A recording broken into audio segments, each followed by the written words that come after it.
So I need a motion to move into special meeting. Mover, Councillor Cummings. Seconder.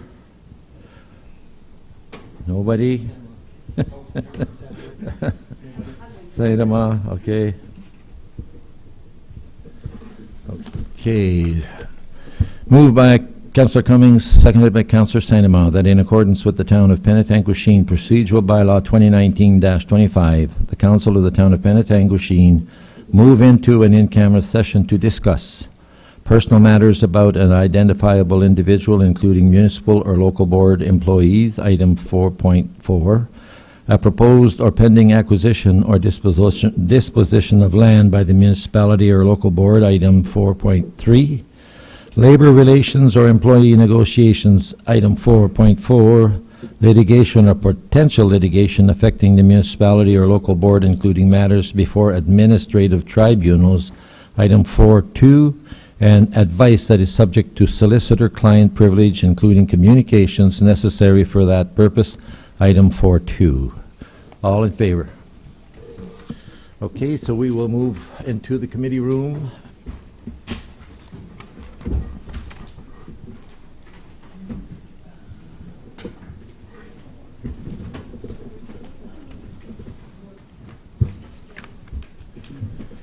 I guess I should shut that.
Good evening, everyone.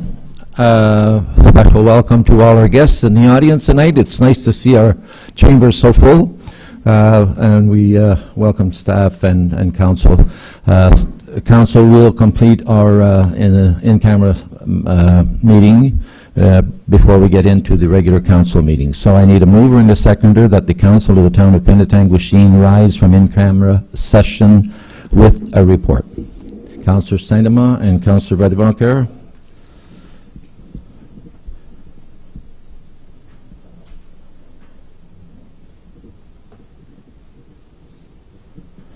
All in favor? Carried. Okay, so that wraps up the in-camera session. We will now move into our... You want me to do some reading? Sorry, Your Worship, if you have just that one motion, the in-camera with report would indicate that we have a motion to... And that was in regards to... I think you had one regarding the McGuire... Well, I have that the one that staff proceed as directed. I have the other one that was received for information, and the other one that staff proceed as directed. Okay, so then we should identify each item and then read each motion. Fine, so then we have the Water Street one that staff proceed as directed. We have the second, 16 McGuire, that staff received for information, and for the compensation review that staff proceed as directed. And so we just would need movers and seconders for those three items and a call. So the report is essentially a motion being brought forward in open session. So each item would need a mover and a seconder and then a motion to be carried. Okay, so we have a mover and a seconder for the One Water Street. Councillor Rose, Councillor Saint-Amand. A mover for 16 McGuire. Deputy Mayor and Jessica. Huh? Oh, okay, all in favor. And now we can go to 16 McGuire. Deputy Mayor and Councillor Clue, all in favor. And a compensation review, mover and a seconder, Councillor Saint-Amand, Councillor Wedebacher, all in favor. Those opposed, it carries. Thank you. And now that council is rising from the in-camera session with report.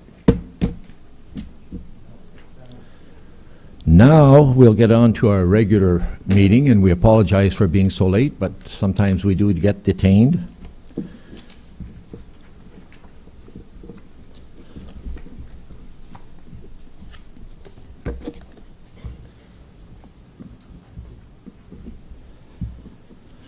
So we will call this meeting to order and welcome everyone, as previously explained, and would ask council to rise as we read the town commitment.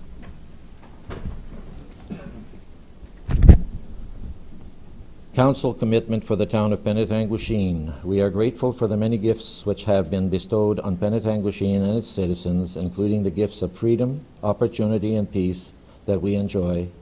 May we be worthy custodians of all that has been entrusted to us.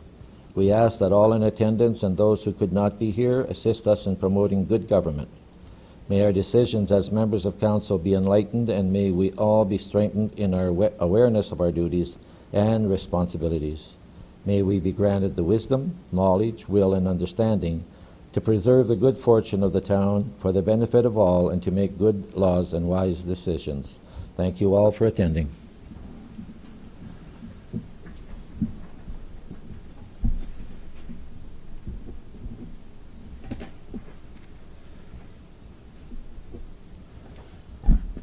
Moving on to the approval of the agenda. Council and committee of the whole recommended action that the council of a committee, this is regular council meeting, that the council and committee of the whole agenda for June 26, 29 be approved as presented. And on this, I'm going to, before we go there, have our clerk explain what is happening with this dual meeting tonight, or triple meeting. Thank you, Your Worship. So council and guests in attendance may recognize that our committee and council agenda have been blended together this evening. And the purpose of that is that we are planning to take a summer recess and not have council and committee of the whole meetings during the months of July and August. So the meeting tonight will start in council as we have now. We will resolve, you'll see in the agenda that we will resolve into committee of the whole. That will be an opportunity for committee to discuss the items that are being presented. We will then resolve back into council, and the purpose of that is to ratify those decisions from tonight's meeting from committee of the whole. I want to make sure council is aware that if there is an item on the committee of the whole agenda tonight that it is felt that there needs to be more time, and it's not something that council wants to ratify today, that item be deferred to another meeting. The other option is that when we do get to the ratification point in that part of the agenda, it can just be simply be brought forward for more discussion if it is necessary, just like in our regular council meeting where we would pull an item from the committee of the whole report. We could sort of, again, bring it back, have that conversation. But at the end of the day, the items that are ratified from today's meeting will be the final ratification and will not come back to a council meeting in September. Well, that will be starting fresh from that meeting. Thank you, Madam Clerk. So we do have that the recommended action of the Council and Committee of the Whole agenda for June 26, 29 be approved as presented. Mover and seconder, Councillor Saint-Amand, Councillor Mayotte, all in favor? Carried. That brings us to declaration of pecuniary interest. If anyone has one, they may so declare or declare at the time. Brings us to number 5, which is deputations and presentations, and we have the honor this evening of presenting the Senior of the Year Award, so I will go to the podium and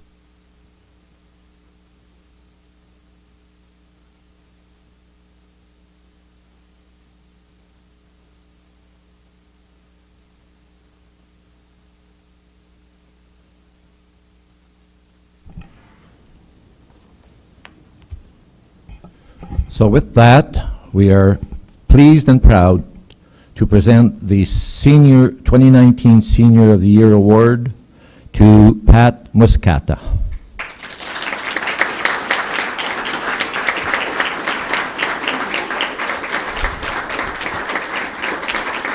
Pat, stand here. Pat and her husband moved from Halton Hills to Penetanguishene in 2006. They built a lovely home on the water and enjoy boating on beautiful Georgian Bay. In 2008, Pat began her volunteering career with the library. She started as a support person for the Technical Services Department, but it was soon apparent that her skills were being underutilized on data entry tasks. In 2010, Pat took on the role of chair of the Friends of the Penetanguishene Public Library. She hit the ground running, and with her talents for interior design and event planning, she brought the Friends and the library to a new level of community support. Over the past 9 years, Pat developed several events which not only were successful fundraisers for the library, but became anticipated community happenings from one year to the next, such as the annual Mother's Day Tea, the annual Halloween Creepy Carnival Party, and of course, the garage sale. As the chair, Pat has developed the Friends to be more than a funder for the library. Over the years, she has transformed the library into a winter wonderland, a haunted Halloween castle, an English country garden. There is no challenge too great when it comes to Pat applying her creative juices to enhance the library experience for public and staff. Pat has also been a help to other organizations in the community. She often provides her decorating talents to the Angel Gate Bingo, helping them to create a welcoming space at Christmas and in the springtime. Pat has come a long way from her initial foray into library volunteer work. Lucky for the library and the community as a whole, she has taken us along for the ride. Pat has enriched both the library community and the town of Penetanguishene itself through all her contributions of talent and time. For that, we are so very grateful. Congratulations to the 2019 Senior of the Year, Pat Muscata.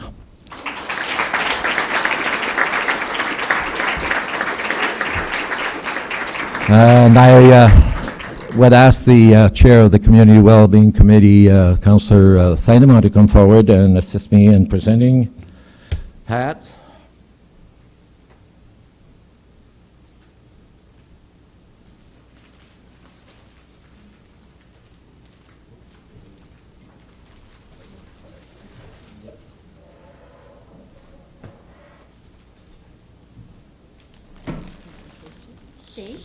So, Pat, it's a certificate of recognition. The Corporation of the Town of Penetanguishene sincerely congratulates Pat Muscata as a recipient of the and there's an error in here, we have 2018. She is not. She is the 2019 Senior of the Year Award. So we will have it redone, thank you. And it is signed on the right date, June 26th, and signed by myself as Mayor Doug LaRue.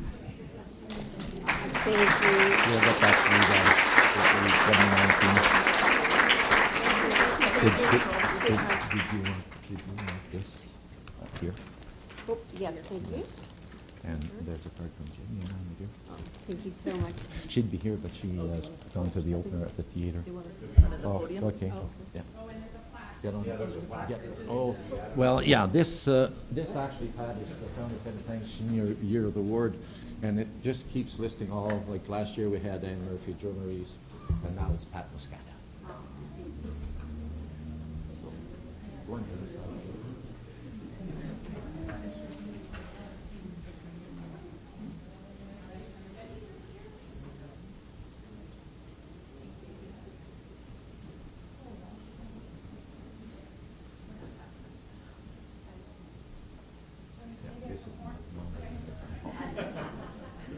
So I'll make sure that I'll make sure that it's changed.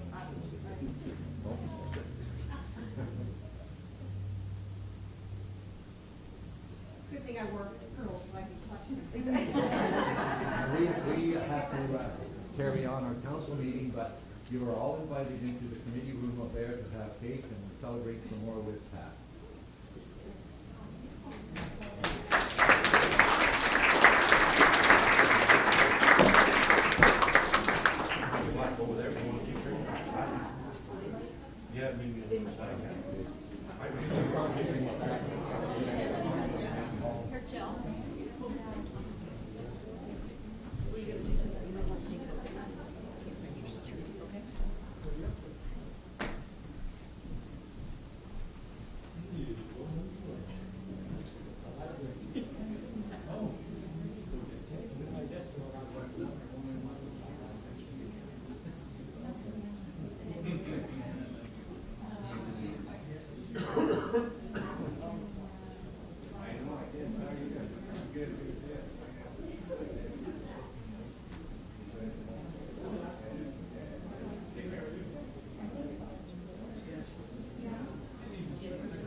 Okay, Council.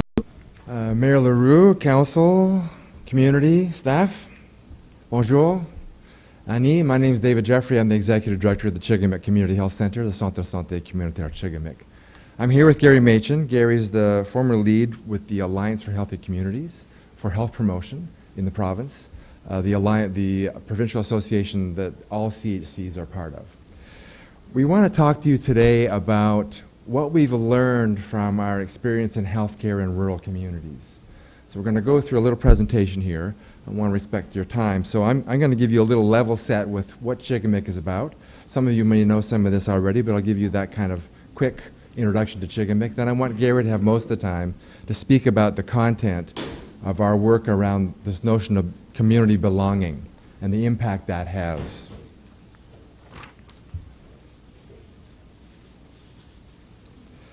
So the vision mission for the organization is pretty straightforward. It's up there. You see we want to be an inclusive place that welcomes everyone here in the community, and the mission is to provide culturally relevant, holistic programs, services in the community, and help people gain the tools to manage their health and well-being.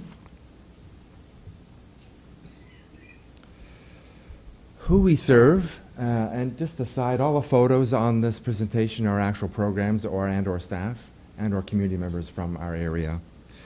So we're specifically designed, like many CHCs in the province, to work with specific populations. So those with low income, those who are vulnerable socially and medically, the seniors who have difficulty getting around, who might be living in poverty or with chronic diseases and or isolated, and the general population who do not have a provider. So we will take in people without a provider, of course, and make sure they have one. Individuals who self-identify as Francophone and First Nation, Métis, and Inuit. And then, of course, those experiencing mental health or addictions issues. Additionally, we take what we call a population health focus to the care we provide. So we look at the data. So we look at the Canadian Index of Well-Being, for instance, the Simcoe County data, the vital signs data, and to get a read on what's happening in our community. And this is a couple of sample highlight bits of data that start to drive how we design the healthcare services we offer. So the median income in Midland, for example, is below that of the county or the province. Over 50% of our clients at the center that we serve live below the poverty line. We know that 18% of children under 6 live in poverty in Midland, for example. I won't go through all these, but it gives you a sense of this data starts to drive how you design the healthcare response. The last point on belonging and social isolation, we've learned in our journey that social isolation is a key determiner of health outcomes. In fact, poor health outcomes. And that belonging, and Gary's going to get into this later, becomes the methodology, if I could say, to help alleviate social isolation. So we take a different approach. We take a kind of a wraparound approach to healthcare. We look at not just what are you presenting with medically, but rather tell us the situation, your living situation, your housing, your employment, your social connections, your family connections. They all play a part in the reality of your healthcare situation. So we take a wraparound approach. And our board is community-based. We're 4 Indigenous, 4 Francophone, 4 mainstream. The staff complement reflects that same kind of division, so that 75% of our staff are bilingual, 40% are FNMI. We work hard at being culturally and linguistically appropriate, and we just received our parcel designation recently for French language services, as an example. We have a diverse team. There's a long list there. Physicians, nurse practitioners, RNs, RPNs, social workers, physiotherapists, dietitians, traditional healers, and on and on. I put this slide in here on purpose so that I could give you a quick update on the building being built in Midland. So this is the Chickamick Waypoint Community Health Hub, and it's a collaborative approach to delivering a range of healthcare services that enhance people's physical, mental well-being through a centrally located resource. So this co-locates Waypoint's outpatient and community programs, the Patient, Client, and Family Council in our region, the Youth Wellness Hub, and all of Chickamic's services. It's in the downtown, so it's proximate to other services. It's accessible in the downtown. It is a partnership with Town of Midland, and we have finished the exterior, and we're just about to start the interior. We're still looking at a 2019 move-in date, but don't hold your breath. We're trying to get the last sign-off from the Ministry of Health. So I'll stop there with the overview and let Gary speak specifically to the content of the work we've been doing.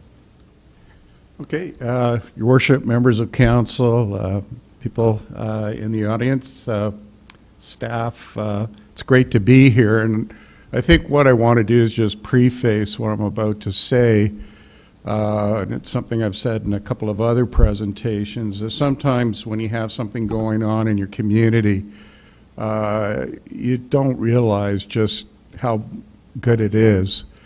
And the research that I'm about to share with you that speaks to the effectiveness of what's going on here. I've presented as far away as Washington, D.C. to the heads of statistics and health services for the entire country. This has made its way to Great Britain within their ministries, and I've just returned from Vancouver also presenting on this work. And so as a community, it's something that you really should take a great deal of pride in. Now, what I would like to do is, first of all, just set the context for this work.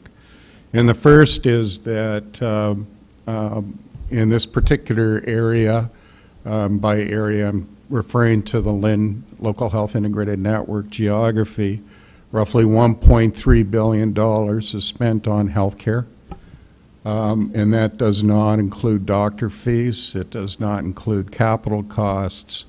And as many of you know, healthcare dollars eat up a lot of our tax dollars. Roughly about 43 cents of program spending goes on health.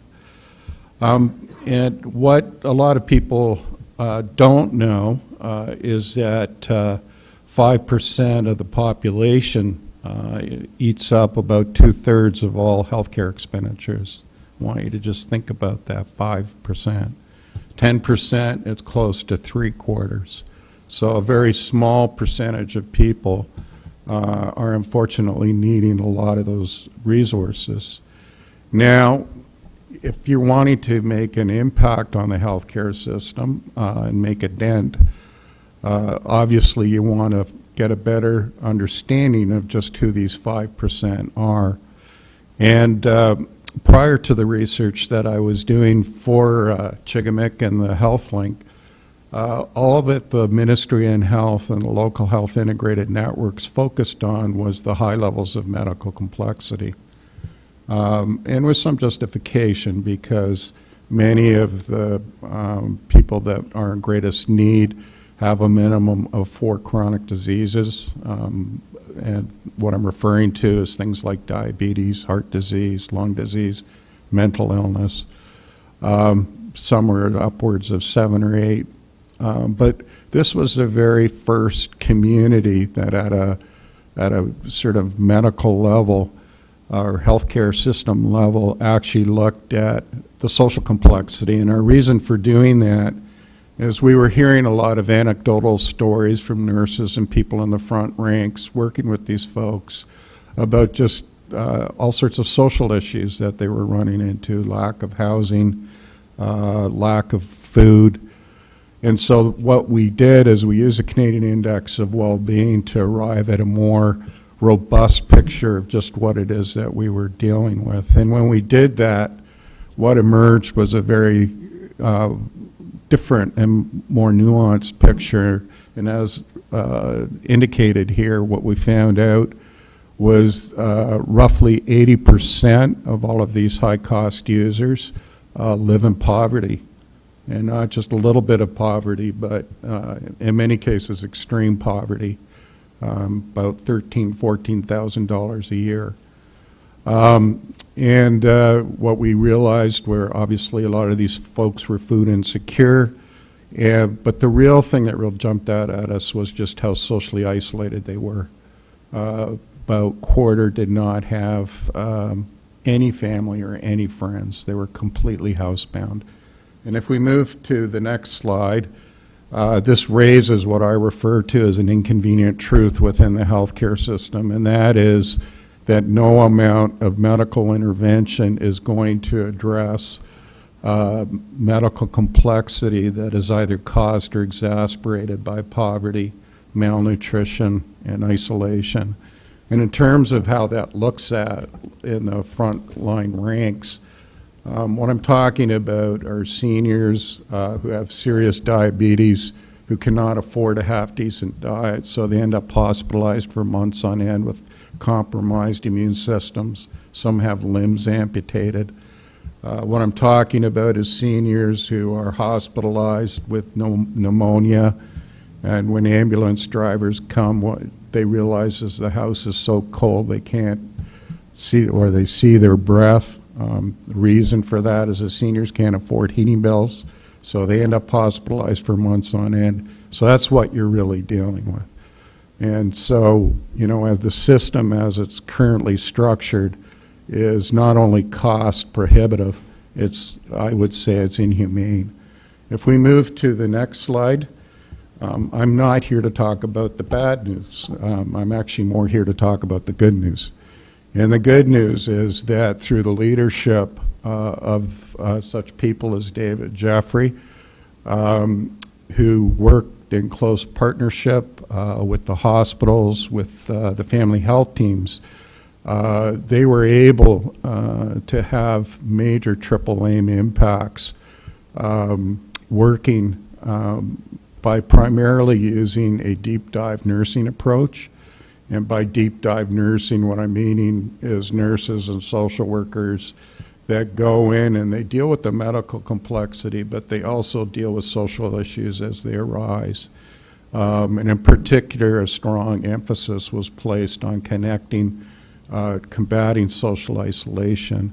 And when I'm talking about triple aim impacts, what I mean is at the individual level, through their work, they were able to achieve an 82% increase in levels of belonging. At the community level, there was a massive increase in volunteer driving.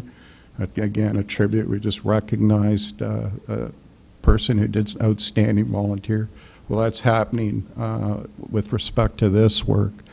And then third, and this is really important, is the system impacts. There was roughly just under a 40% reduction in emergency room visits and just under a 40% reduction in days spent in hospital. And again, this is amongst the most medically complex. So what you're dealing with is a really positive return on investment. It's probably a ballpark figure would be for every $100,000 you spend on this, you save in hospital expenditures about $1 million. So that's the reason it's getting the kind of attention it is. The approach that we used or part of the approach we used is what we refer to as social prescribing. And very briefly, what that means is, and David pointed to this as part of Chickamauga, is when they do the initial intake and assessment, rather than just ask people about their physical issues, they try and suss out the extent to which people are isolated just by asking, do you have friends, family, anybody you can call? Based on that, mutually established goals are set that address that. Then external and internal referrals are made to groups or to services to combat isolation. And then finally, the community capacity building is a big part of that. And we're going to be running a workshop for the community on this approach because we'd like to see it scaled up and replicated across healthcare services and community services. You can skip the next slide. We can just go to the last one here. And fundamentally, I think what we're dealing with within the healthcare system, and this is what this slide tries and captures, is if you were to imagine our healthcare system as an overflowing bathtub, you wouldn't be too far off the mark. And really, there's two ways that you deal with an overflowing bathtub. Number one, you turn down the amount of water going into the bathtub, in other words, patients requiring hospitalization, or you hire more of a bucket brigade, in other words, more doctors, more hospital beds. The bucket brigade is a lot more expensive than it is turning down the flow of water. And really what the Health Links is about and what it's demonstrated is that just by devoting a very small percentage of resources to slowing down that flow of water, you can have a huge impact. And so fundamentally what we're trying to do is generate support to advocate for this kind of mind shift within the ministry away from just efficiency to consider return of investment. So far, we have received a motion both from Tiny Township as well as the town of Midland and this was at their offer, we didn't even ask for it initially, to present to the health minister, Christine Elliott, at the next AMO meeting, and to really just speak to this in the value of this work, because we really see it as a key part to reducing hallway medicine as well as getting beyond the silos. And certainly we would appreciate that kind of support from your council. I'm open for any questions, as well as David. Members of council, do we have questions for Gary or? Yes, Deputy. Thank you, Your Worship. I would just comment, great report. And as chair of the Simcoe Muskoka Health Unit, I'll be very happy to share this with them. And also, I would like to mention the program that's undergoing with paramedic services out of the county of Simcoe. That too has been very much a success story.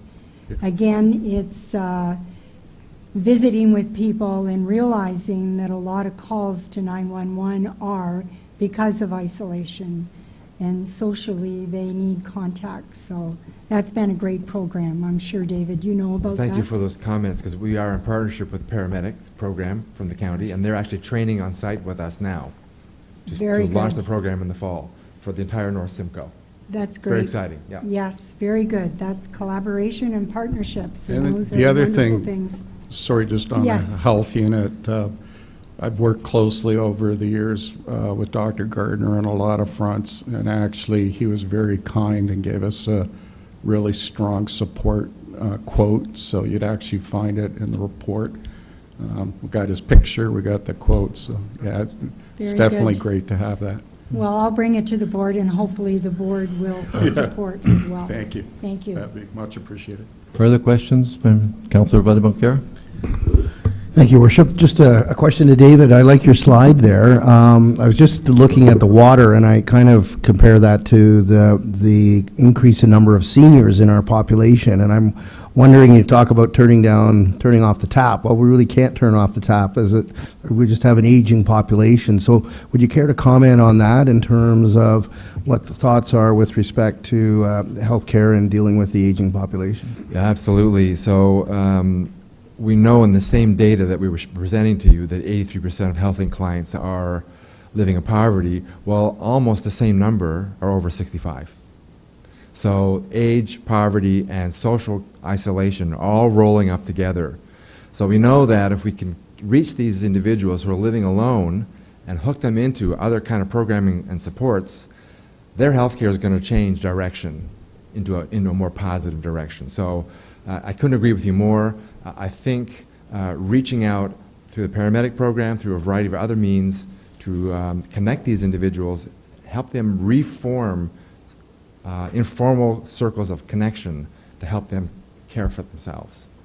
Yeah. Thank you. Just also to follow up on what David was saying, and this was when they were trying to figure out, when they first started the lens, they were looking at, what's causing the rise in healthcare costs, and everyone jumped to that conclusion. It's because of the aging population.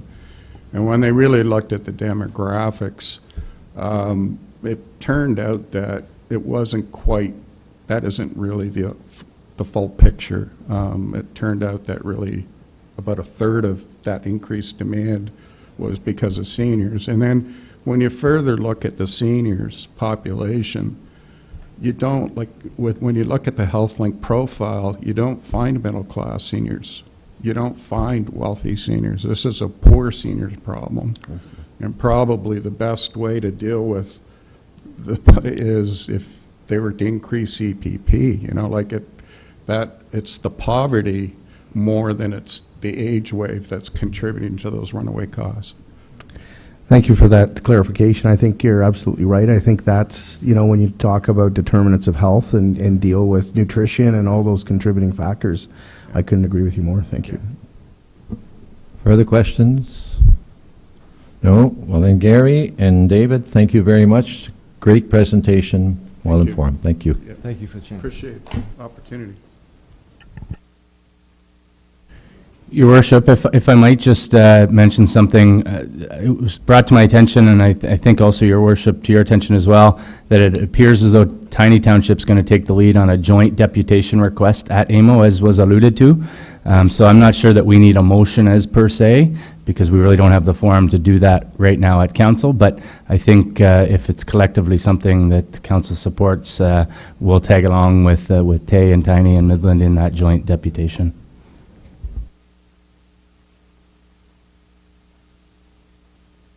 Okay, then we will move on to our next deputation. And before Mike Louder gives his presentation, I would ask the CAO if he has something to comment on. Thank you, Your Worship. Just wanted to remind council that this matter, and as I identified to Mr. Louder yesterday on the phone, this item was dealt with in camera on June 12th.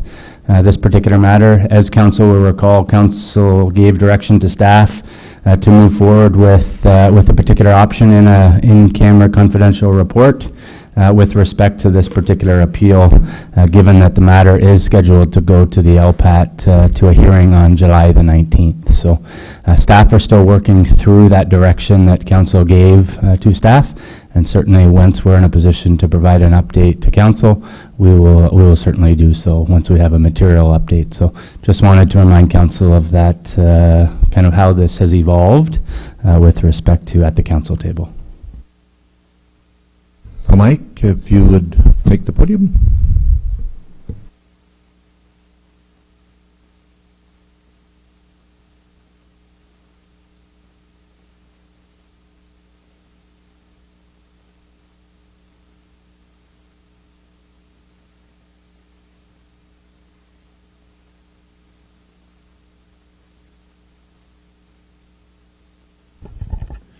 Members of council, I am humbled to speak after the presentation by Chikmik.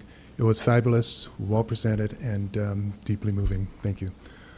Thank you for letting me speak regarding the minor variance application that has been made before our town by Mr. Lucero, owner of property 212 Gilwood. My name is Mike Lauder.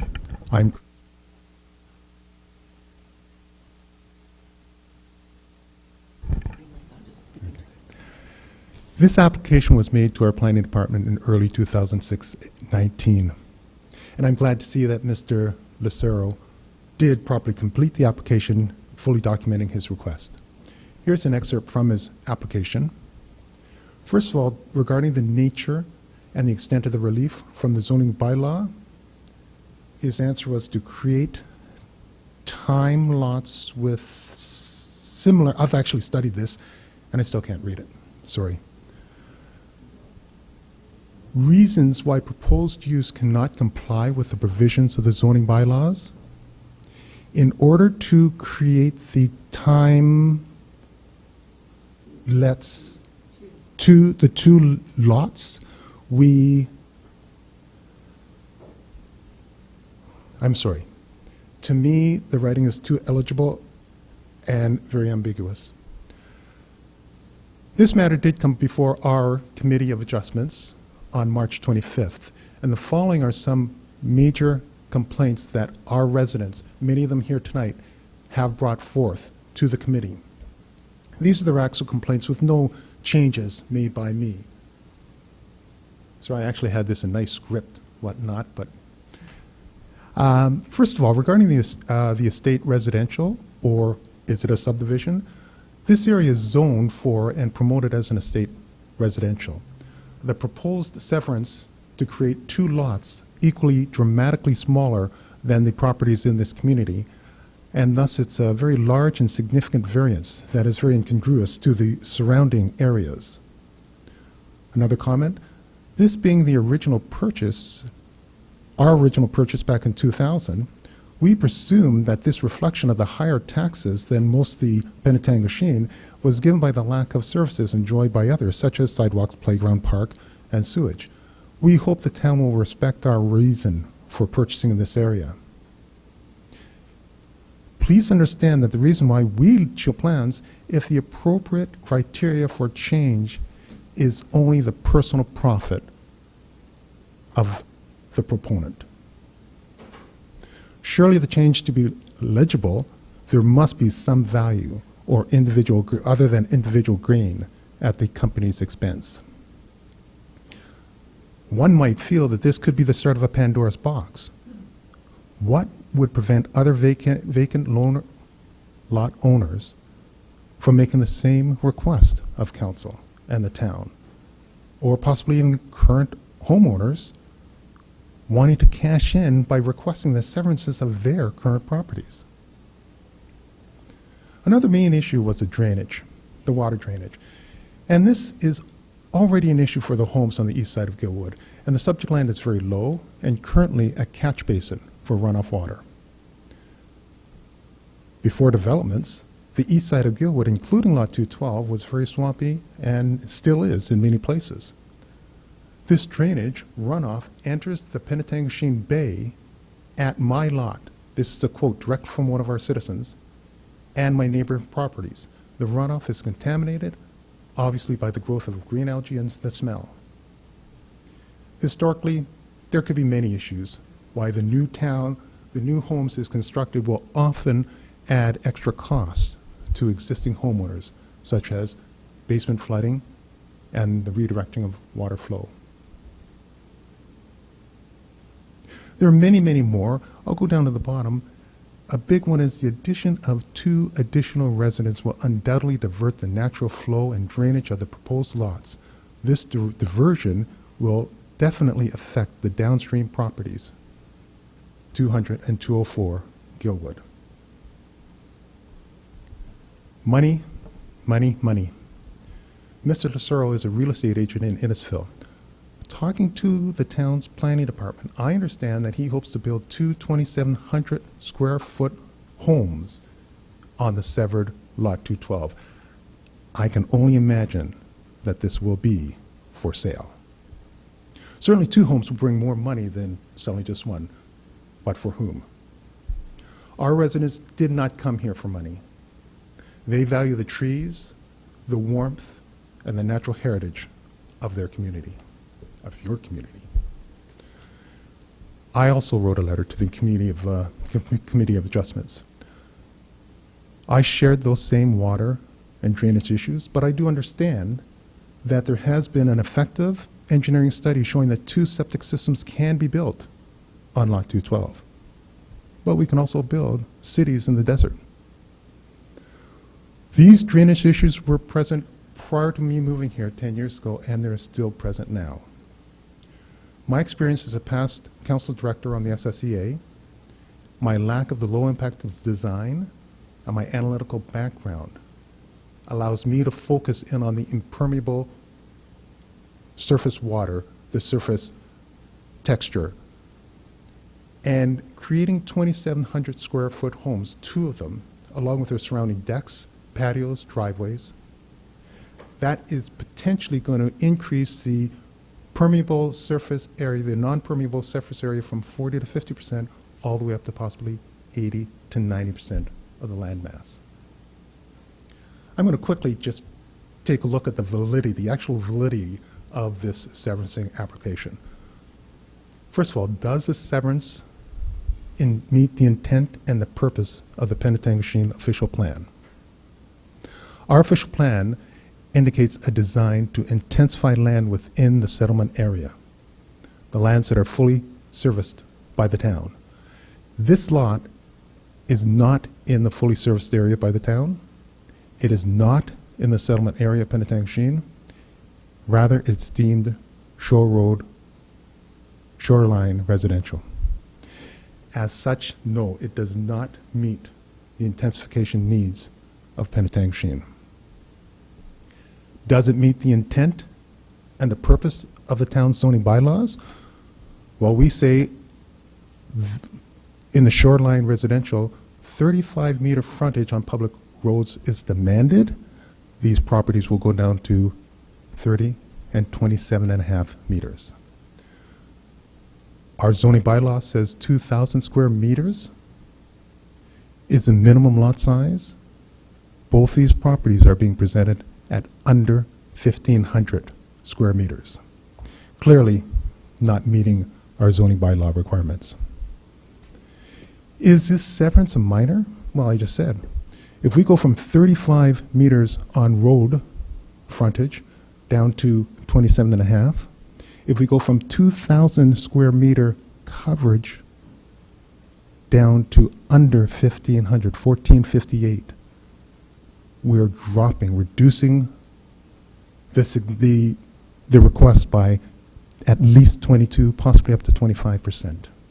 Truly, it's very significant. It's not a minor variance. And finally, is this severance desirable? An appropriate use of land, building, and structure. Last council put down the 2 development projects planned for the town, 2 of them. One was Queens Court development, and the other was our seniors' affordable housing project by Simcoe County. These projects were denied based on a dramatic public outcry and council's promise to citizens 40 years ago. The Guild community says this severance should not happen. Our Penetangushin Committee of Adjustments, our committee, has studied and concur that this severance should not happen.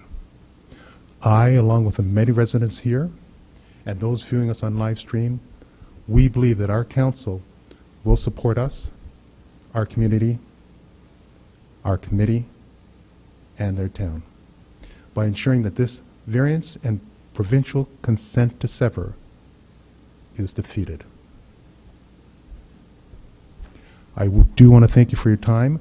I, along with a lot of your residents here, would be glad to answer any questions.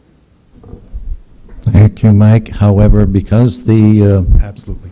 matter is in camera sessions, council members are not able to partake in any questions. Sorry, I truly understood that you could ask anything of what I said, but I truly believe, and once again, my reason for talking is just to show council that there was a lot of... Well, we are quite aware of that and what you said, and yes, they can ask questions of what you said, but you cannot ask them any questions of what transpired in the meeting, in-camera meeting. Absolutely. Thank you. Anyone have any questions of Mike? Deputy Mayor. Mike, I take objection to the fact that you said council dealt with community outcry. We didn't all support that. So just a clarification. Thank you, Thank you. Deputy Mayor. My only comment was that once the council makes a decision, all council is. Well, I involved. agree. I realize that. But just wanted to clarify that. Thank you. Okay. Thank you very much.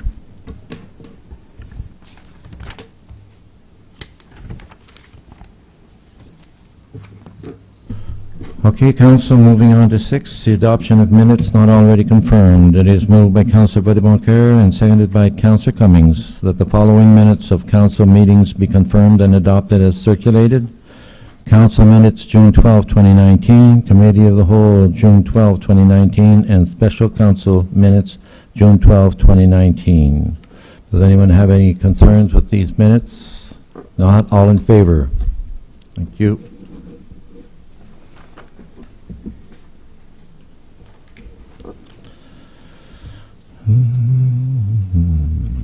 Okay, now presentations and considerations of report Committee of the Whole. It is moved by Councillor Mayette and seconded by Councillor Crew that the recommendations contained within the Committee of the Whole report related to the Transportation and Environmental Services section be approved. Any to be pulled? No. All in favor? Carried.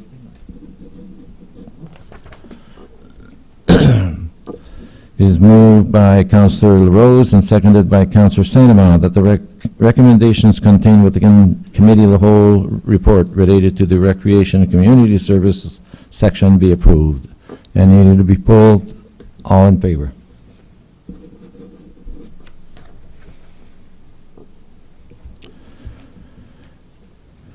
Moved by Councillor Clue and seconded by Deputy Mayor Dubo that the recommendations contained within the Committee of the Whole report related to the Planning and Development Services section be approved. Any to be pulled? Councillor LaRose. Thank you, Your Worship. Could we pull 8B1, please? 8B1. And any others? Okay, can we have a motion to approve the balance? Okay. 8B1.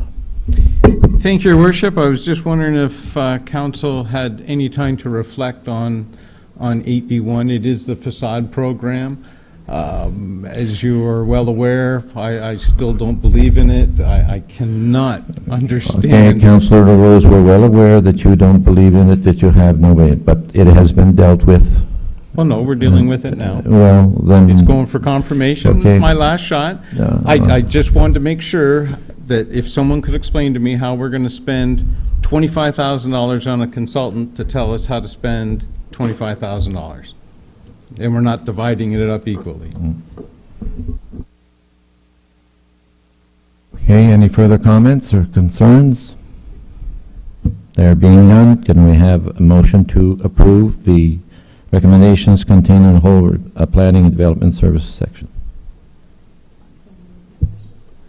And while it's already been moved by yourself and Clue, I'm just asking for those all in favor. So it's carried.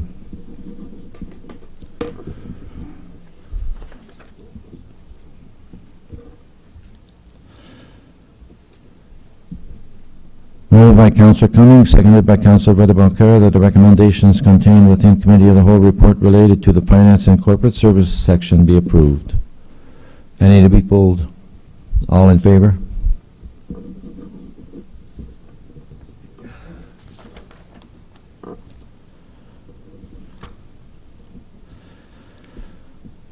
And it is moved by Councillor Vedaboncoeur and seconded by Councillor Cummings that council recess into Committee of the Whole at, Sorry, Your Worship, we just skipped over a couple items, notice of which notice has previously been given, and a call for any notices of motion before Okay. we... fine, motion previously, again, there's none, notices of motion. None, so now we move to the other. And that council recess Committee of the Whole at 8:09.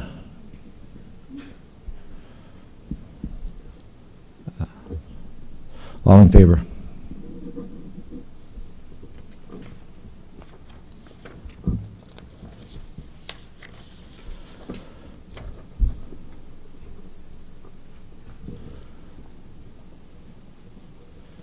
So that brings us to 11, council information package. Do we have anything to pull from there? I would just ask for clarification in reference to letter number 6, the ask for a contribution of some Town of Penetanguishene swag for the Wendat community program. I just wondered if we were following through with that. Mr. CAO, can you comment on that?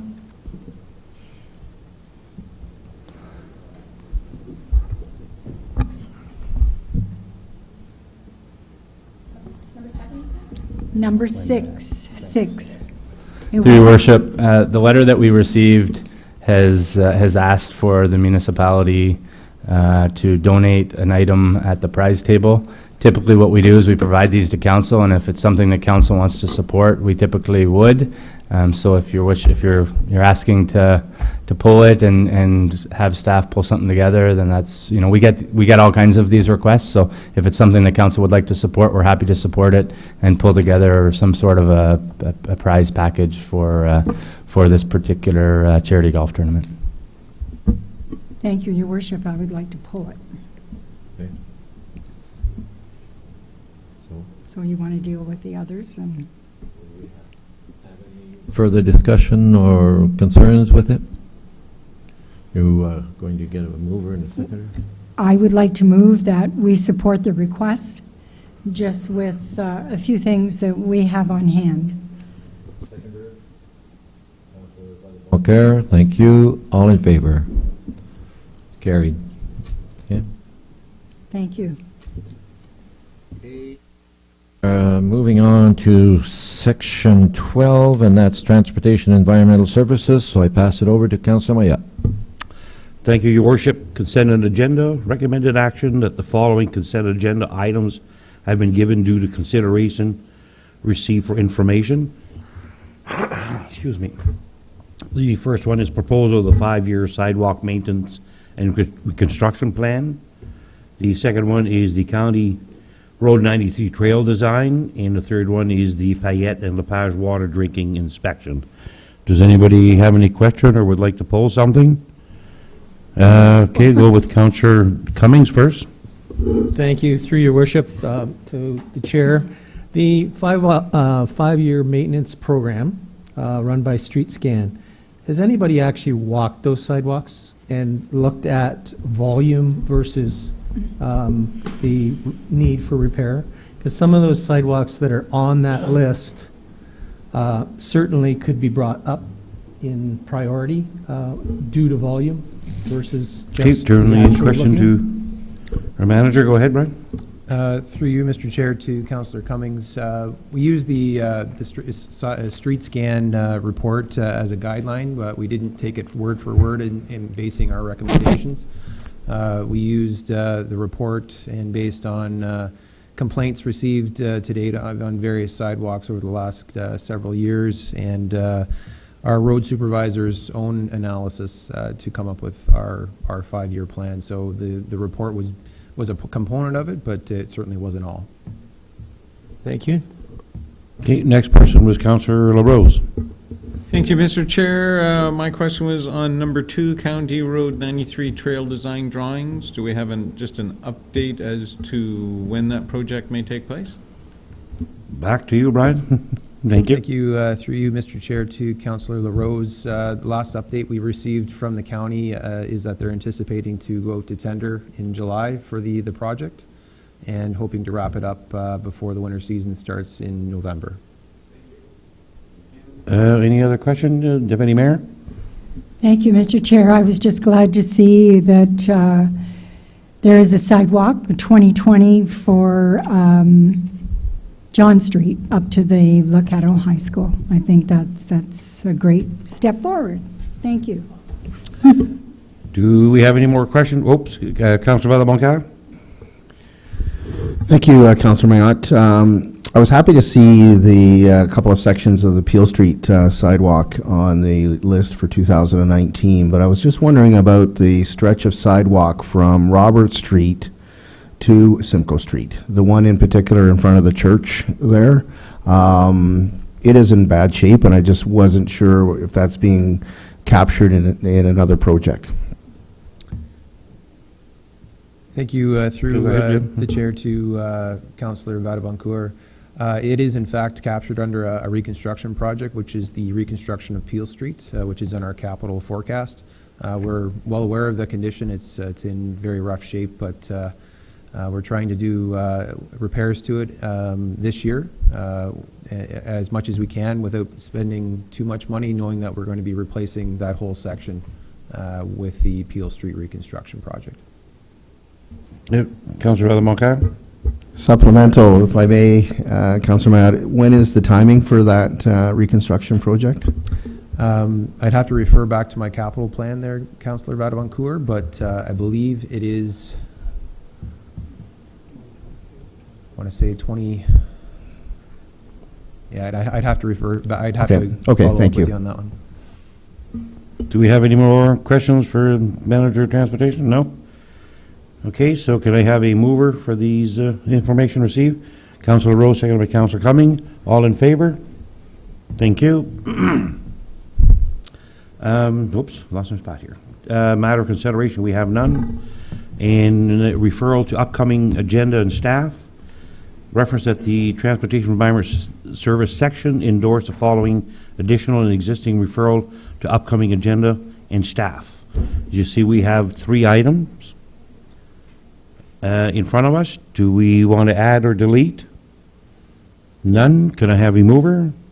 Councillor LaRose, seconded by Councillor Valle-Boncar. All in favor? Pass, thank you. Question from the media or the public? None? Back to you, Your Worship. Thank you, Councillor Mayette. And we will move on to 13, which is the Section B Recreation Community Service, and pass it on to Councillor LaRose. Thank you, Your Worship. We have on our consent agenda 3 items: the 2019 summer events road closures, launch ramp dock extensions, and the building condition assessment summary. Does anybody have any questions about those? If not, I'm looking for a mover and a seconder. Councillor Vadabancourt, Councillor Mayette, all in favor, and that is carried. We're down to matters for consideration. Our first one is the 2018-2019 Heritage Tax Rebate Approval. The recommended action that the Heritage Tax rebates for the 2018 tax year be approved for the following properties at a rebate of 40%. We have 4 properties, the Green Block at 1 Water Street, J.T. Payette House, 33 Robert Street West, W.R. Benson Home, 69 Point Street, and the A.A. Thompson House at 14 Water Street. This is an annual one for those that have been here for a while. The Heritage Committee looks after that, recommends back to staff. We approve it tonight, and then staff sends appropriate paperwork. So, do we have a mover and a seconder to get that on the table? Councillor Sanama, seconded by Councillor Mayette. Any questions? All those in favor? Our next item down is the Cultural Alliance in the Heart of Georgian Bay, and the recommended action is that the terms of reference for the Cultural Alliance of the Heart of Georgian Bay be endorsed and approved as presented in Attachment 1, and that the Director of Recreation and Community Services be appointed to the Town of Penetanguishene community member on the Cultural Alliance as per the terms of reference. And further, that the Town of Penetanguishene endorse $10,000 expense by the Cultural Alliance to support the Entrepreneur Program in 2019-2020. And further, that the Town of Penetanguishene endorse another $10,000 expense to the Ontario Musicians Cooperative, Inc. for the Emerging Artist Program in 2019. And finally, that $10,000 be made available to the Cultural Alliance in the Heart of Georgian Bay ASAP. So we'll look for a mover and a seconder on this before we go to any questions. Moved by Councillor Sanama, seconded by Councillor Clue. Is there any questions? Seeing none, we'll call for the vote. All in favor? And that is carried. On down to C, which is our referrals. We have 3 items, one being the feasibility study for the outsource of the rec programs, PMCC structural assessment, and overhead bridge trailhead. Do we want to take any of those off or add any new ones? Councillor Sanama? Sorry, there is one that we want to add.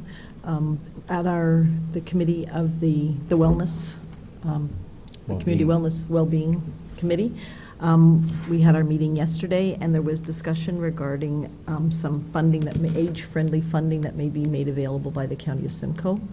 And so we just wanted to make sure it was added onto the items of referral so that staff could look at it when we were in recess. And yes, thank you. Thank you, Councillor Sanama. Yes, at the Community Wellbeing Committee, there was a motion passed recommending to Council for the consideration of staff to research potential funding opportunities from the county related to age-friendly assessment. An age-friendly assessment would be a consultant who would come in, do an assessment related to the age-friendly plan, and then therefore create a new ever-growing list of plans that our Director of Recreation refers to in terms of development. And so because this was brought up and because we're recessing, we can add it as a referral item. We don't think that there'll be any time limitations through the summer, but if council agrees, we could add this item as Councillor Sanama is moving, it sounds like, to the Director of Recreation's list of reports to complete to come forward for council consideration in terms of going after the grant. In favor? And we will have that as an added item. Mr. Cielo? Mr. Chair, I think I just heard your colleague to the left of you ask the same question I was just going to mention. And just in consultation with the Director of Rec, I think the feasibility study as well as the overhead bridge trail development items have been addressed via staff reports that came at the last looking for what the key deliverables would be, and the deliverable on that, the expected date is Q2, which we're now at the end of. So just wondering what would be outstanding, or what would you be looking for follow-up on? For the overhead bridge one, I would have liked to have seen a little bit of a plan of what we're going to do there at that location.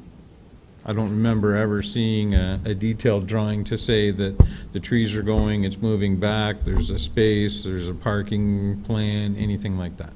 So there's currently a tender out right now for the engineering for that. It closes in a week or two, I believe, and then we'll award the project to the successful engineer. The plans, I can certainly bring them back and share the design with council at that time when we receive them. If you want to do that, I can live with it going off then. How's that? Mr. CEO? She was exactly the same. Thank you. Is council all right with that then, removing those two, adding the other one? All in favor? And that is carried. We're down to D, question period from the medium public. Joe, it's up to you. Nothing. There you go. With that, your worship, it's back to you. Thank you, Councillor Rose. And moving on then to Planning and Community Development Services, and we pass it on to Councillor Klug. Thank you, Your Worship. So onto our consent agenda, there is nothing. Moving on to matters for consideration. The first item being the temporary downtown parking options. Council will recall that we did discuss this at our previous meeting or meeting before that, but we did bring it back for reconsideration in light of some requests from our merchants. So we are looking at the recommended action that the policy for implementation of traffic/parking bylaw amendments be waived with respect to changes to the parking regulations in downtown in accordance with staff report BL 2019-07, and that Schedule R of bylaw 2012-23 be amended to increase the maximum permitted parking time limits from 2 hours to 4 hours for only Peel Street. Do I have a mover? Councillor Rose, seconder, Councillor Sanama. Any questions or discussion? Yes, Councillor Cummings. Thank you. Is there any particular reason why it's only Peel Street and not Main Street as well? Thank you, Councillor. I'll turn you right over to our Manager of Planning. Thank you very much. Through you, Madam Chair, to Councillor Cummings. You'll see in the report we explored a few options, and what we wanted to note here is that we're just trying to bridge a gap, I guess, and get us through the summer months without a whole lot of significant changes happening in our downtown, till we can really get a sense and a handle on what the parking situation is in our downtown. So for a couple of reasons, we didn't recommend that option, and to primarily highlight them would be the cost of changing or covering all those signs, and the staff time to do that could be significant, especially if we're removing or changing signs. The second reason would be it's mid-season in the summer, and people are fairly comfortable with the practice we've done here in terms of timing, so trying to change it overall midstream might be a little confusing to the public. And thirdly, I don't think we felt comfortable with waiving that policy about not consulting with the entire downtown and businesses when we make a big change like that. So for those three reasons, we really didn't feel comfortable making widespread changes to the rules around parking. We felt Peel Street was a small change that would address the concerns that were raised. Thank you, Andrea. Supplemental, go ahead. I guess my only concern is, again, I noticed we have 25 tickets that were issued this summer or springtime. How many are issued in the winter? If the same are issued in the winter, I can understand we have a problem. But if it's in the summer, I think what we're doing, and this is my guess, is that we are inviting people to our town, but we're giving them tickets when they stay here long enough. Director of Planning. Yes, thank you very much. Just to recall that when we brought this matter forward, we've had the bylaw, and we haven't always been enforcing consistently the rules around parking enforcement in downtown. So I have no comparable to give you from what have happened in the winter months to the same level that we've been doing this spring. Does that answer your question? Which would lead to my question: if our summer months are when our visitors are happening, does that not skew the work you're going to do this summer with parking? Director? So we will report back on parking tickets, but really the intent would be that we're coming back to council with a more of a supply and demand analysis, and it is for the summer, and we recognize that we'll continue to look at what happens for parking demand in the winter months, but we needed to start somewhere, and given that summer is most likely the busiest time in downtown, we'll really get a handle on where people are parking and how long they're parking, and so where our usage is. I can tell you that we've been doing these parking counts for a couple weeks now, and the results, I think, are a little surprising, and I think council will see them a little surprising if the trend continues to happen as what we're seeing right now, is there are ample parking spots in downtown, both on street and in our parking lots, and whether that's a result of the enforcement or that's a reflection of traffic volumes this year, we can't predict or say, but we will continue to monitor what happens in the winter months as well. Thank you. Thank you. Any further questions? Councillor Vadbrunker. Thank you, Councillor Klug. Just with respect to the monitoring, are we getting a sense of the monitoring, whether it's employees that are parking or it's just the customers that are using those spaces? Do we get a sense through our monitoring of any of that? Through you, Madam Chair, to Councillor Vadbrunker, what we are guessing is that historically more employees were using those parking spots, and now they've made other arrangements for parking. So what we're seeing now is that it is truly a reflection of clients, residents, visitors frequenting our downtown businesses that we're seeing. If I may, Councillor Klug, then if I infer from your comments, then the heightened enforcement has led to a little bit of behavior modification by some of the employees, if I understand correctly. I would think you're on the right track, yes. Further discussion or questions? Can we go to, we've got a mover and a seconder. All in favor? That motion's carried. Thank you. Let me switch back here. So the next item on the agenda is delegated authority to declare applications under Section 34 of the Planning Act complete or incomplete. And let me switch here. So the recommended action on this item is that Schedule A 4.0 Land Use of Bylaw 2018-60 be amended to give authority to the Director of Planning and Community Development to declare applications for zoning bylaw amendments under Section 34 of the Planning Act as complete or incomplete, and that Schedule A 4.0 Land Use of Bylaw 2018-60 be amended to give authority to the Director of Planning and Community Development to declare applications for plans of subdivision under Section 51 of the Planning Act as complete or incomplete. And finally, that bylaw 2007-55 be repealed. Do I have a mover on this item? Councillor Mayott, seconder. Councillor Sainama. So the motion, the item's on the floor. This item, I'll turn it over to our Director of Planning, but this is really to address some of the changes that we've seen out of Bill 108 from the province, and the timeliness that we'll have to be meeting in terms of dealing with some of these items in our development applications. I will turn it over to our Director of Planning if there's anything to add. Thanks, Councillor Clue. I will just add a little bit more fullness to some of your comments there. So this really came to my attention when we recently dealt with an application for development, the St. Andrews one, about the different and the inconsistent approach that staff had delegated authority to deal with applications. So if you recall at that point, through plans of subdivisions, I did have, or the director did have permission to declare applications for subdivisions complete. However, that same permission wasn't granted to zoning applications. So it was an inconsistent processing approach that was in place at the time. I don't know why that would have happened. In my opinion, I think it makes best sense to delegate the authority to the Director of Planning to declare applications complete or incomplete. As Councillor Clue has noted, Bill 108 has amended the timeframes that Council has in making decisions with respect to development applications and shortened them, especially around zoning applications. Although it's not quite proclaimed and in effect, we are expecting that to happen sometime later this year. And so councils and municipalities will have 90 days from the date of an application coming in to make a decision as whether or not to approve or refuse that application. So that's 3 months to consider the application, hold public meetings, refine the application, comment on it, and pass a bylaw. So that's a pretty short turnaround, even with our meeting schedule. So in my opinion, I think this is a good approach the municipality is taking to streamline applications, making development a little bit clearer.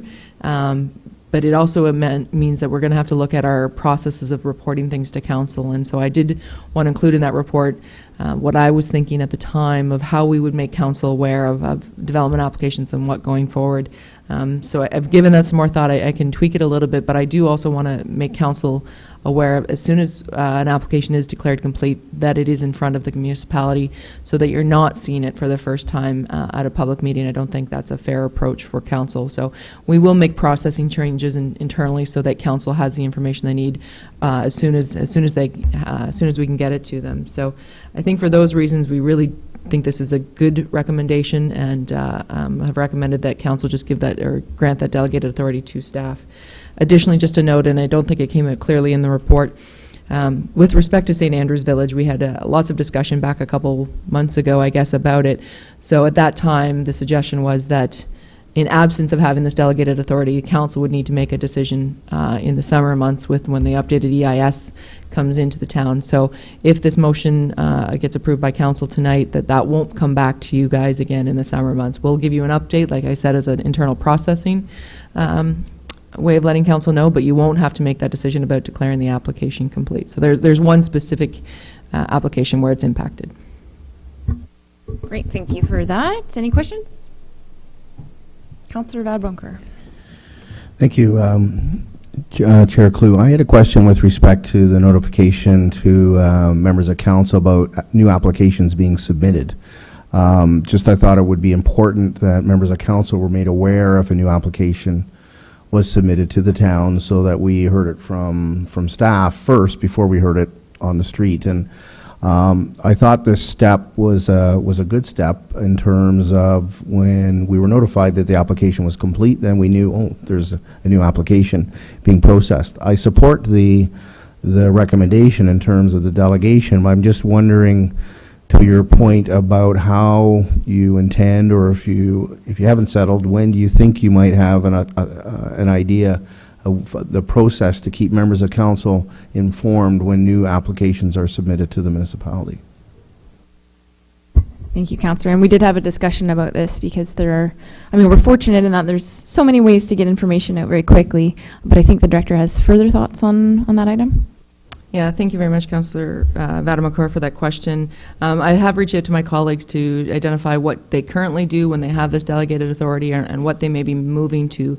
So my two ideas that I think we'll be implementing, firstly, will be consent report to council as soon as we declare an application complete, to give some highlights about the application, when it was received, who it was by, what it requests, what information we got with that. So council will see that fairly quickly after an application is received by the town. The second way that we can advise council is when we do the notice of a complete application, that does get put on a community council information package. It does get added to our notification on our website, so you'll get the email blast. And the third one that I'm hoping to implement, and it's a work in progress, something we've been trying to get out there for a while, is to have on our website a place where people can go to get information. So when an application gets complete, we'll have direction to people to go to the website to look for that information itself. So I think it's a three-pronged approach to get that information to the council as well as to the public. Thank you. Those are all excellent ideas. Thank you very much. Councillor Sanema? Just a quick clarification through you to our director. So we wouldn't really know about them completely until they are deemed to be complete. Like, we wouldn't be aware of what's going on when it's in the incomplete stage. Just based on what we had recently experienced and the things that were brought forward that we were able to discuss and be made aware of. Just curious about that part of it. Director, go ahead. Thank you to you, Councillor Sanema. So I will try, and we will get you an application or a consent report or memo. I'm not quite sure if it's a memo or a report that does identify an application's been received and doesn't provide some details about the application as soon as possible, which should happen fairly quickly from the day we receive an application. Then on top of that, you would get notification when staff make the decision as to whether or not an application is complete or incomplete. So you'll have that as well in advance of when we give notice to the public of a public meeting, and then you'll have that opportunity as well. Thanks very much. That answers your question. Great. Any other discussion or questions? Seeing none, all in favor? That motion's carried. Thank you. The third item is a good news item. It's the site plan application SPA 02-2019 for 45 Edwards Street. This is the Georgian Bay Cancer Support Center. Tonight we are looking at the recommended action that site plan approval be granted for the property at 45 Edwards Street. Application, as I mentioned above, for the development of an approximate 416 square meter institutional use, being the Georgian Bay Cancer Support Center, subject to final engineering design approval from the Director of Public Works. Is there a mover? Councillor LaRose, seconder. Councillor Sanema. Any discussion or questions? Your Worship. Thank you, Councillor Clear. Just wondering if there has been any final engineering design approval, Brian? Thank you, through Madam Chair, to His Worship. We have reviewed the first design submission that was submitted earlier this year. We are expecting the second submission shortly. And as I understand, they would like to get going as soon as possible.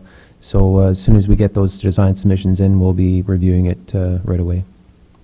Thank you. Supplement.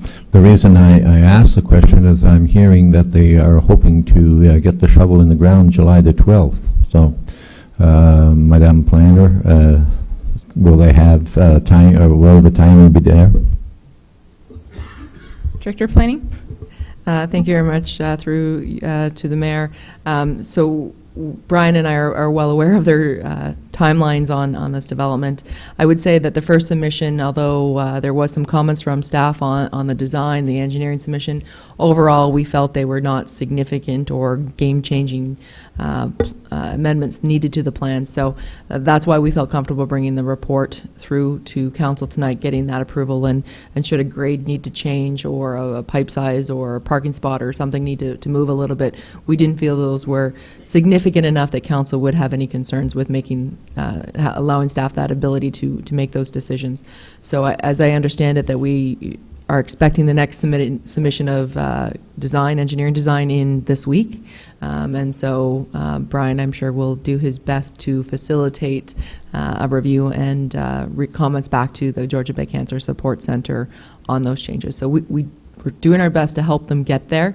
I understand that they are having the building itself delivered the second week in August. So they've got some pretty aggressive timelines themselves in preparing the site. So there are some things they can do before the actual building gets constructed there. That answers your question. Any further discussion, questions? Seeing none, we're about to hopefully pass this motion, and this is the last step, I believe, for them to move along. So it's great news. All in favor? Motion's carried. Thank you. The final item on this portion of the agenda is Discovery Harbor License Agreement PL-2019-36. The recommended action is that the town of Penetanguishene approve a license agreement with Her Majesty the Queen in Right of Ontario, as represented by the Minister of Government and Consumer Services, for an area of land of approximately 5,575 square meters by the adjacent property municipally known as 93 Jury Drive. Property. Did I say property? And that a bylaw be approved to enter into the license agreement in accordance with staff report PL-2019-36. Is there a mover? Councillor Cummings, seconder. Councillor Vadaboncoeur. This item, if you've read the report, this is dealing obviously with the fact that we own the water that the Discovery Harbor needs to put a dock out on. So I will turn it over to our director to elaborate. Thank you. Thank you very much, Councillor Clue. I do believe this council did see some information come through earlier this year that Discovery Harbor needs to repair their own wharf, not unlike the town. And so they've done a Class EA environmental assessment on that and are proceeding with that work itself.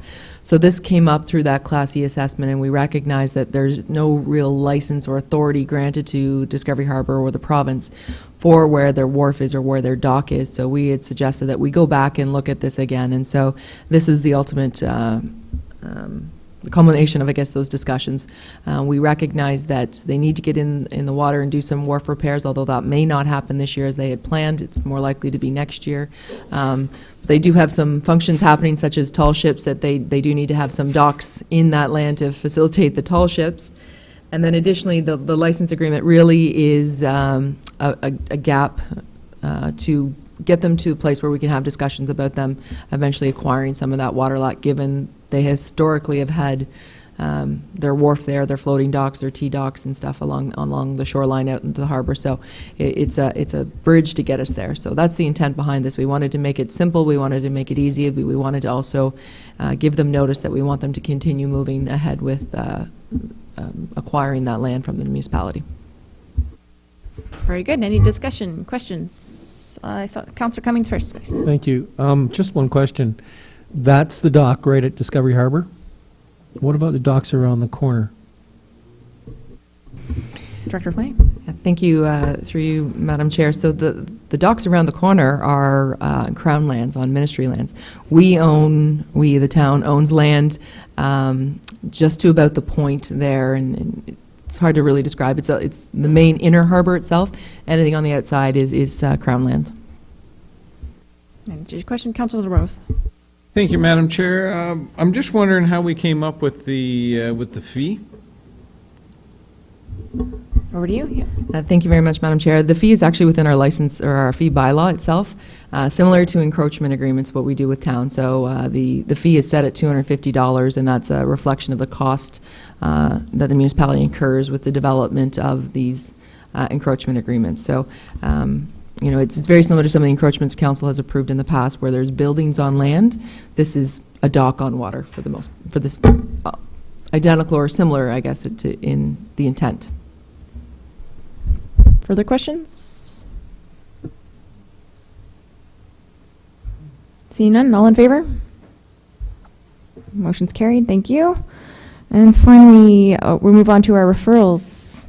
Referrals. That the Planning and Community Development Services section endorse the following additional and existing referrals to upcoming agendas and staff.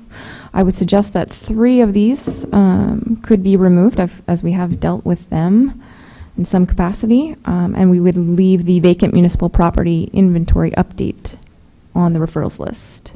Any discussion? Any additions?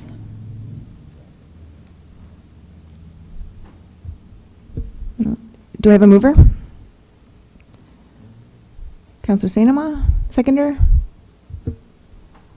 Oh, Councillor Cummings? Did we in fact remove those 3 items? Great, thank you. Moving on to question period for media and public. Joe? No, seeing none. Over to you, Your Worship. Thank you, Councillor Clue. We move on to 15, Section D, Finance and Corporate Services, and I pass it over to Councillor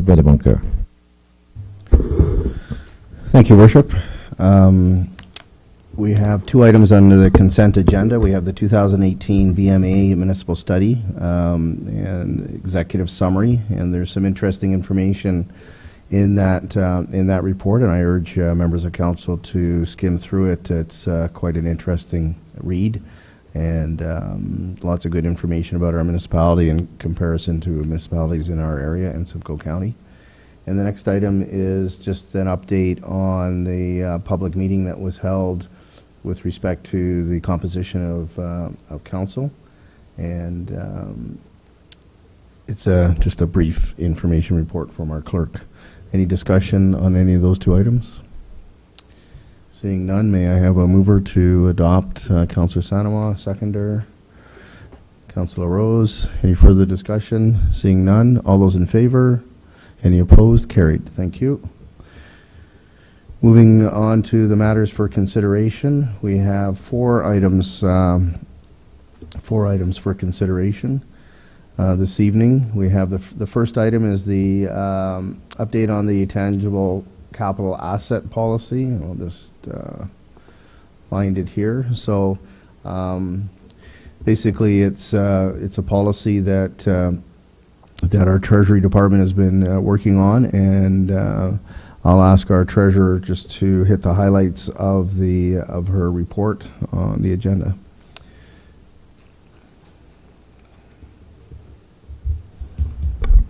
Thank you, Mr. Chair. Certainly, I'll summarize the updated tangible capital asset policy before you. It is a financial accounting policy. However, Emily Agar actually worked on this policy, our asset manager, and she pulled together this policy to update the original one that we approved, I believe, back in 2008. So as our asset manager has been working on the town's asset management plan, as well as continuing education and training related to the work that we're doing, all municipalities are doing on the asset management plan. It just came to our attention that this tangible capital asset policy just needed some cleaning up and updating. If you remember a meeting ago, Emily Agar also worked on the strategic asset management policy, which is legislated under the new asset management guidelines and deadlines, which, for your information, I did include in the analysis section of your report, just to see where we are at with that new legislation timing.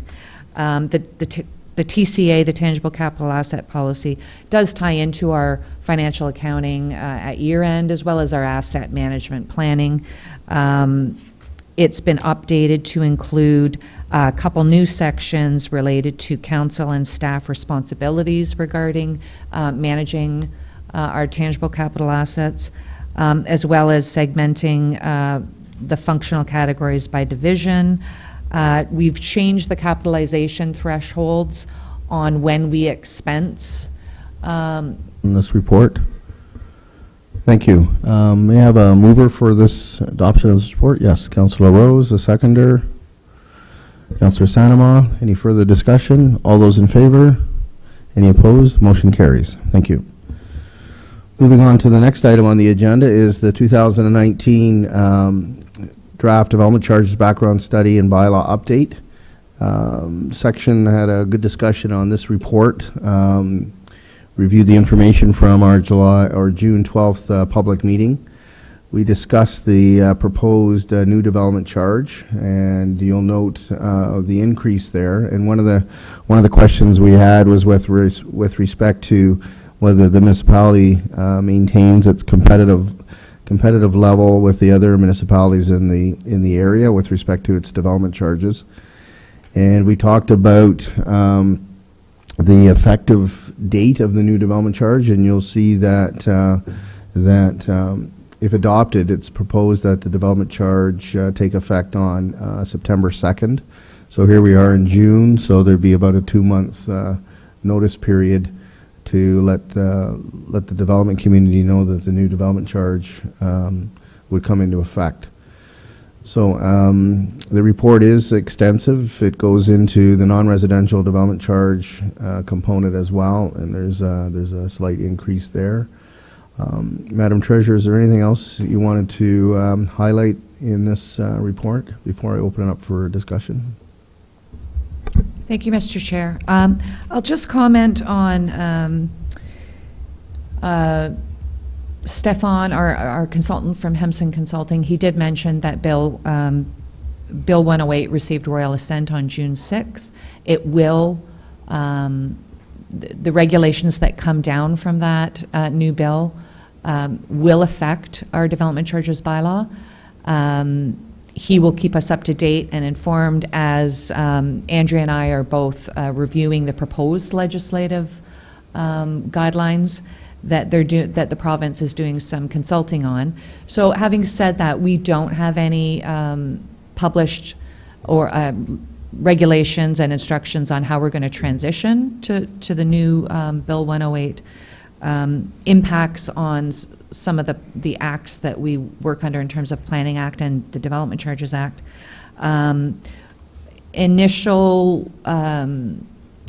Initial review of the proposed legislation seems to look like they are going to give some time allowed to transition and to remove those soft services from our DC bylaw,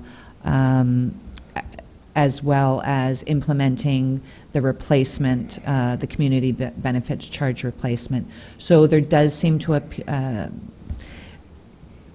I thought maybe an amendment to this bylaw might quickly follow, but it doesn't look that way. They are planning on spending, I think, up to 4 months in consultations with municipalities.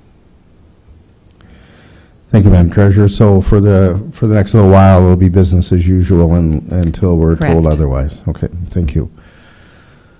Any questions on the proposed amendment to the development charges, the development charges bylaw? Okay, I'll read the recommendation and then I'll look for a mover and a seconder.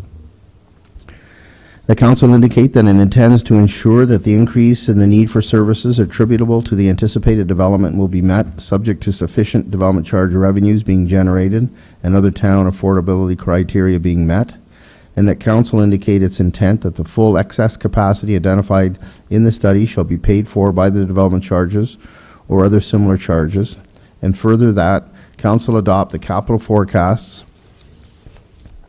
in conjunction with the development charge background study for the town of Penetanguishene dated April 26, 2019, and further the council adopt the development charges calculated in the development charge background study dated April 26, 2019, effective September 1st, 2019, and finally that council agrees that no further public meetings are required under section 12 of the act and the clerk be directed to bring forward the necessary bylaw for council approval. Any further discussion? Seeing none, may I have a mover, please? Councillor Cummings, a seconder. Councillor Sanama. All those in favor? Any opposed? Seeing none, carried. Thank you. Moving on to the next item on the section agenda is the strategic plan work plan timeline, and there's a couple of changes that are proposed within that report, and that's to push a couple of our public consultation meetings back a bit. And just looking at it here, so we've had a workshop. I know that the consultants were over to the library board to talk to the library. We have our survey up, but I think this is to push one of our meetings into the fall and to allow more opportunity for consultation. Mr. CAO, is there anything that you wanted to highlight out of this report before I ask for questions?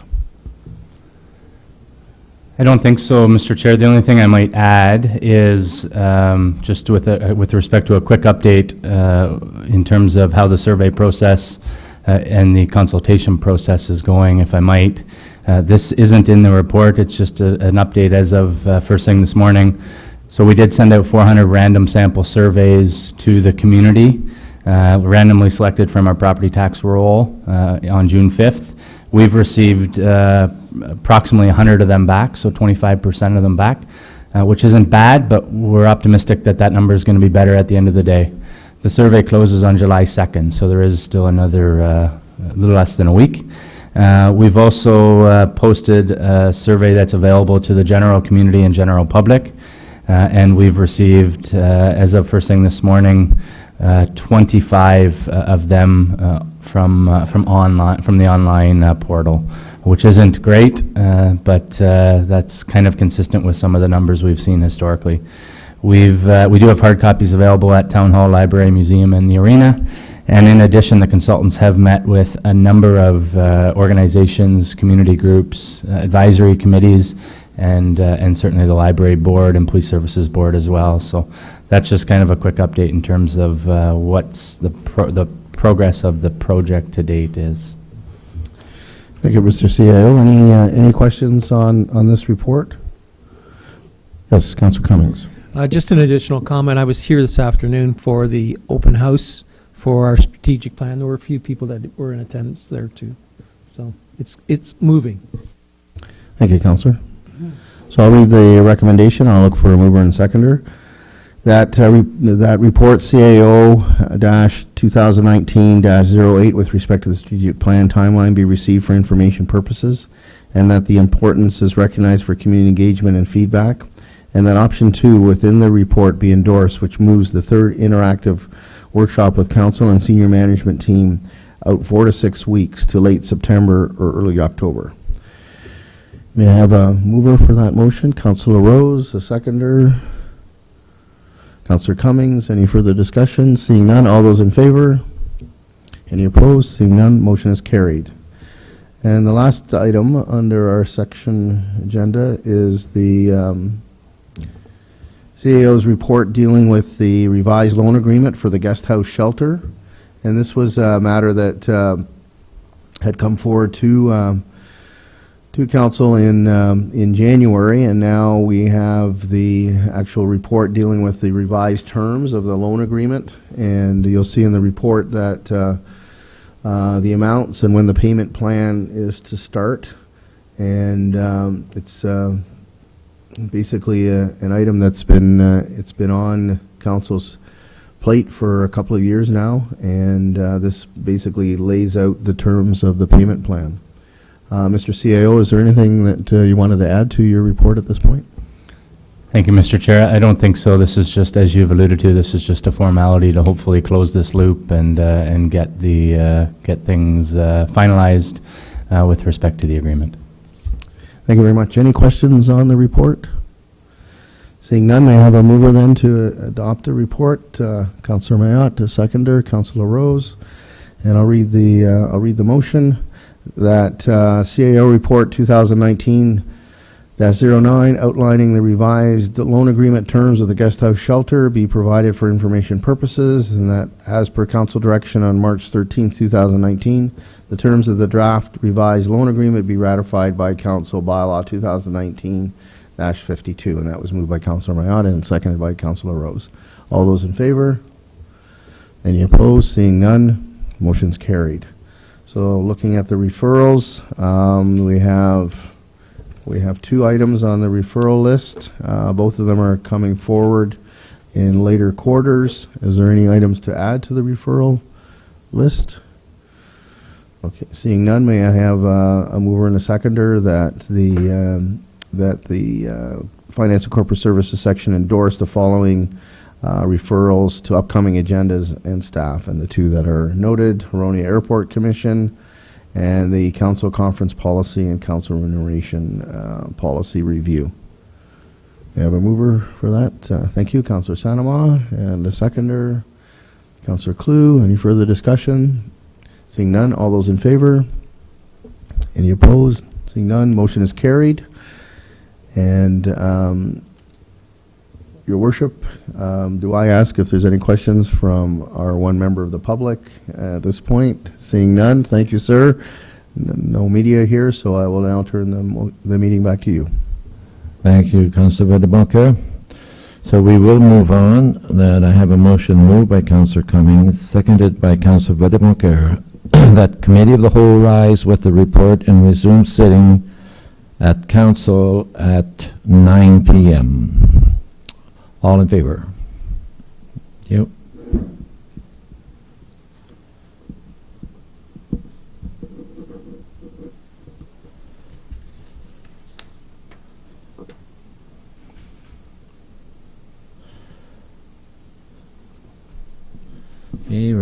Okay, 17, committee, ratification of committee of the whole report, moved by Councillor Wedemarker, seconded by Councillor Cummings, that the recommendations contained within the committee of the whole report dated June 26, 2019 be approved. Any concerns, opposed? All in favor? Thank you.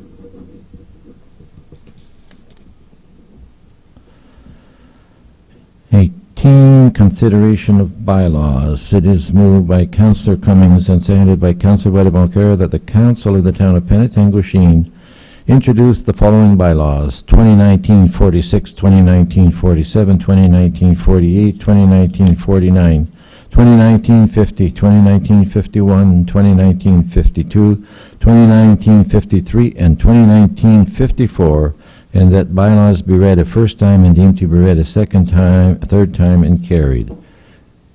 All in favor? Thank you.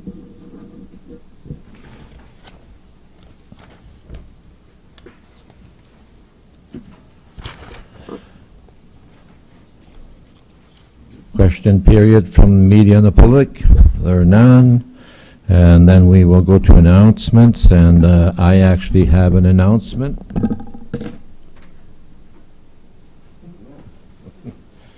Today, this morning, I had the pleasure of attending down at the town dock with the OPP and the boatsman and captain, and it's I got caught wearing my jacket or my life jacket, and it was quite a good turnout.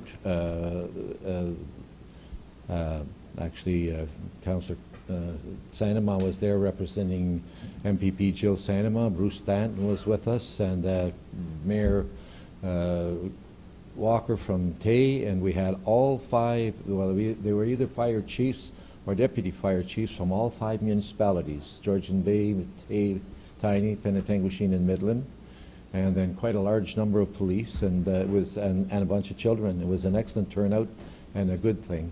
And the saying is, and the feeling is, if you don't wear it, it can't save you. So it was a good turnout.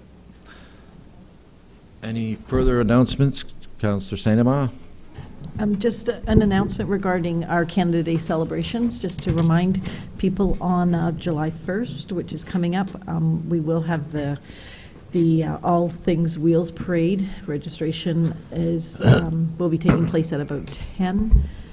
And actually anywhere from between 9 and 10, and then there'll be awards at 11 o'clock at the museum, and then there's events at the museum from 11 till 6 with live music, a barbecue, beer tent, face painting, inflatables, magician, and lots more family fun. So, you know, certainly keep, and there'll be actually be live music in the amphitheater in the evening, and we actually host the fireworks this year, so get out and watch the fireworks. So that's on July the 1st. And just an announcement, it's September 5th. I know it's a little bit down the road, but I'd start early, let you know that there will be the seniors barbecue, and that will be happening at the museum as well. Like I said, on September the 5th, it's a $4 fee, and it's always a good day. Yep. Thank you. Thank you. Further announcements? Go ahead. Councillor Clue? Because the museum is up to so much, I just want to mention a few things happening this summer, since we're about to recess. I want to remind council and everyone at home that Tea and Tarts is happening again this year. There's July 10th, 24th, August 14th, and 21st. You can register, I believe, ahead at the museum for that. It's a great fundraiser and a good time. And there's also another escape room challenge that went so well a few months ago now. That's happening August 16th, and you can register at the museum or online through Snapped. Further announcements? Councillor Wedemarker. Thank you, Worship. Members of council, I have a happy, sad announcement. Councillor Sanama and I were at the library board meeting on Monday evening, and we received notification from our Director of Library Services, CEO of the library, Cindy Cote, that she is retiring from her role with the library effective December 31st of this year. So the chair, Christine Patnaud, regrettably accepted her retirement notice, and the board's Human Resources Committee is going to be convening over the summer with the assistance of our Director of Human Resources and mapping out a recruitment plan. So the library board that evening wished Cindy all the best in her retirement, and I'd like to do that here publicly so that the folks at home know that she will be retiring, and I'm sure there'll be further announcements as we move closer to that date about recognizing Cindy in the appropriate way. Thank you. Further announcements, inquiries? There none, then I move on to the confirmation bylaw, and it is moved by Councillor Buddha-Boncoeur and seconded by Councillor Cummings that confirmation bylaw 2019-55 be signed and sealed by the mayor and clerk. All in favor? Motion to adjourn. Councillor Cummings and Councillor Buddha-Boncoeur, all in favor, and we are adjourned. Thank you.